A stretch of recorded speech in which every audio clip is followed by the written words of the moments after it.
আসসালামু আলাইকুম সবাইকে। সবাই কেমন আছেন? তো যেদিন থেকে এই ডিম আলুর চপ বানানো শুরু করছি, এই প্রথম দিন থেকে মানে আমার হাতের আলু ভর্তা সবাই এত বেশি পছন্দ করছে কি বলবো। তো আজকে ভাবলাম যে সেই আলু ভর্তার রেসিপিটা দিয়েই দিই।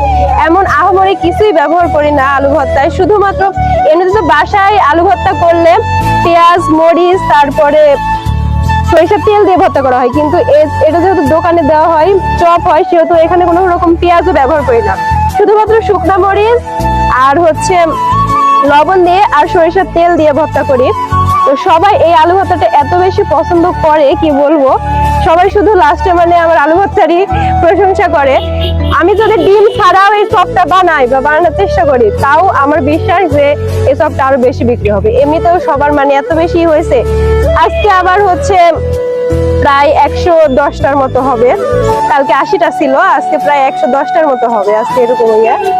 এই যে আমার হাতের আলু ভর্তা তৈরি, জাস্ট এই আলু ভর্তাটা সবাই এত বেশি পছন্দ করে কি বলবো। তো আমার অনেক ভালো লাগে সবাই আমার হাতে আলু ভর্তা পছন্দ করে। সবার এই প্রশংসার কারণে আমার আরো বেশি উৎসাহ পাই কাজটা করার।